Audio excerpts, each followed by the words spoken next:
అందరికీ నమస్కారం. Welcome back to my YouTube channel moral talks. Please do share, like, subscribe to my YouTube channel. శుభలేఖ లేచింది. ఇద్దరు కుటుంబాల్లో సంబరాలు మొదలయ్యాయి.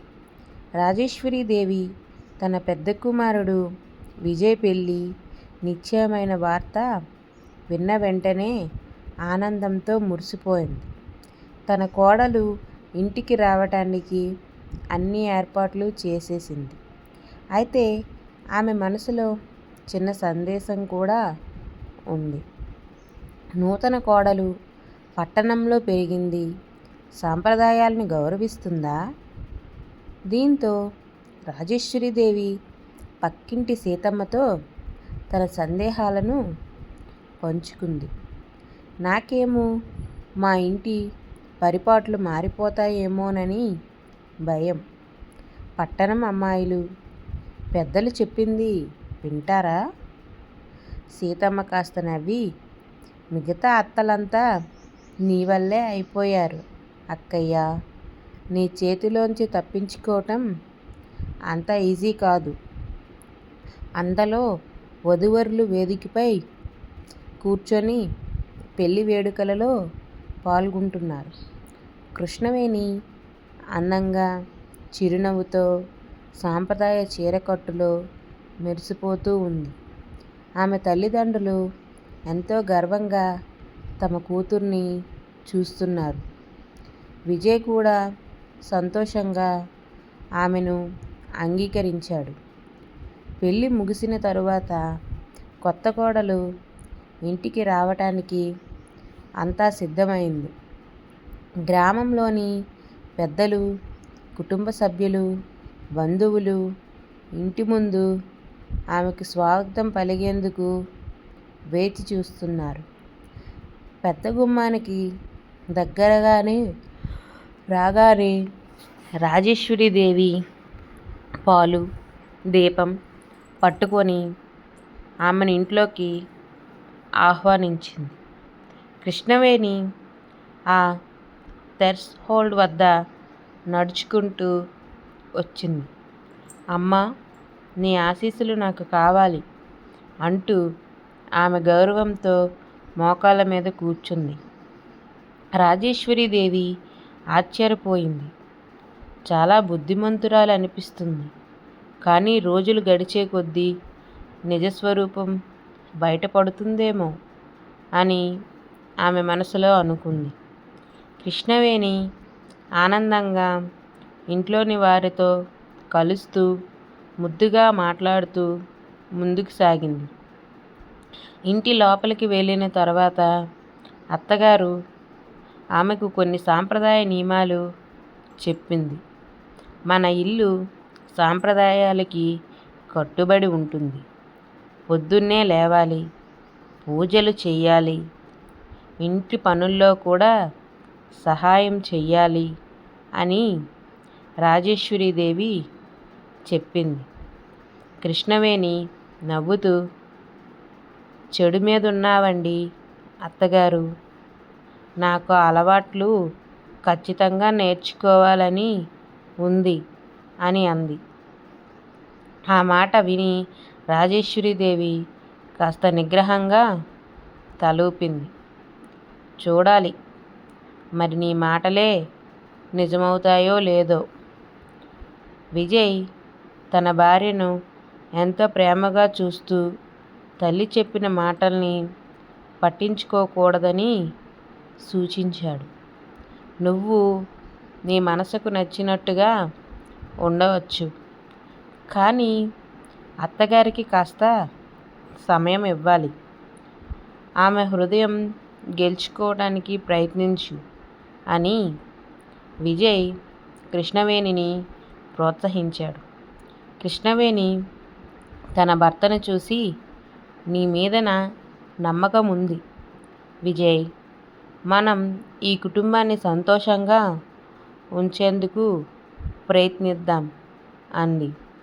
మరుసటి రోజు ఉదయం కృష్ణవేణి పట్టణంలో ఉన్న తన జీవితం మర్చిపోయి కొత్త జీవితానికి అలవాటు పడాలని ప్రయత్నించింది.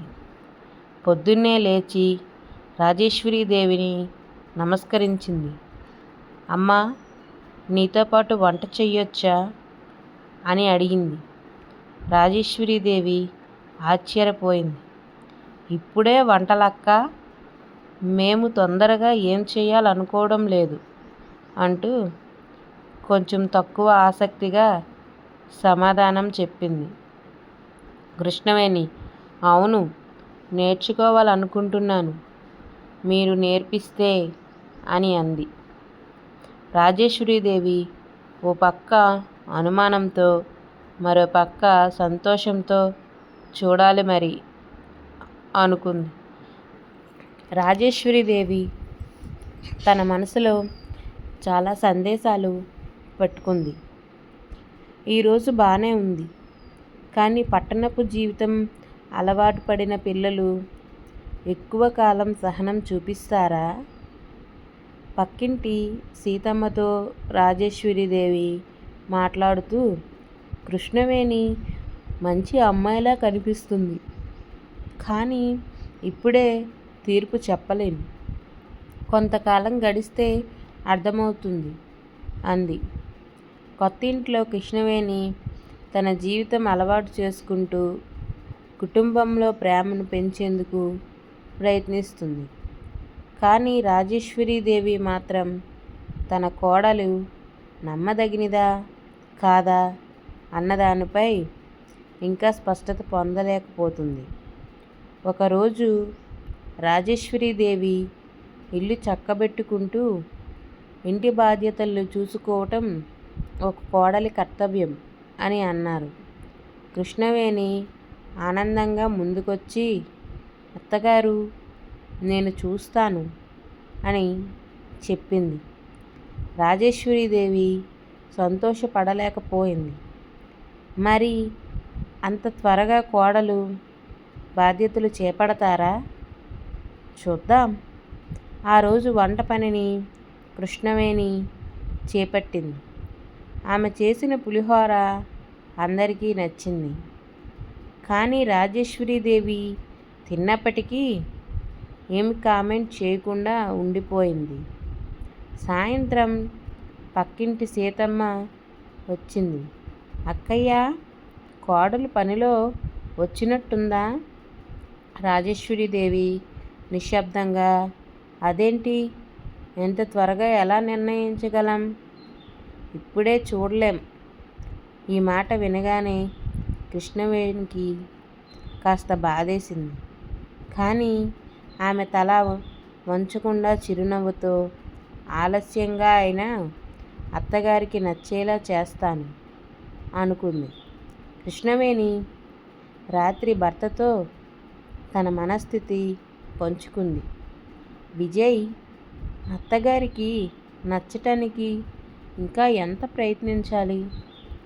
విజయ్ నవ్వుతూ, నువ్వు నీ సహనాన్ని కొనసాగించు, అమ్మకు సమయం ఇవ్వాలి అని హత్తుకున్నాడు.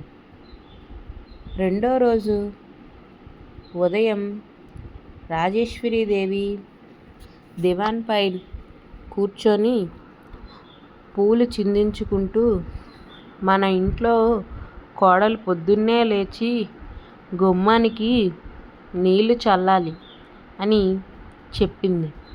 కృష్ణవేణి మెల్లగా, అవునత్తగారు, అది మంచి సాంప్రదాయం, నేను ప్రతిరోజు చేస్తాను అని చెప్పింది. రాజేశ్వరీదేవి ఆశ్చర్యపోయింది. ఆమె అనుకున్నదేమిటి అంటే పట్నం అమ్మాయిలకు సాంప్రదాయాలంటే తెలియదని. కానీ కోడలు అలా చెప్పేసరికి అత్తగారి లోపల చిన్న మార్పు మొదలైంది.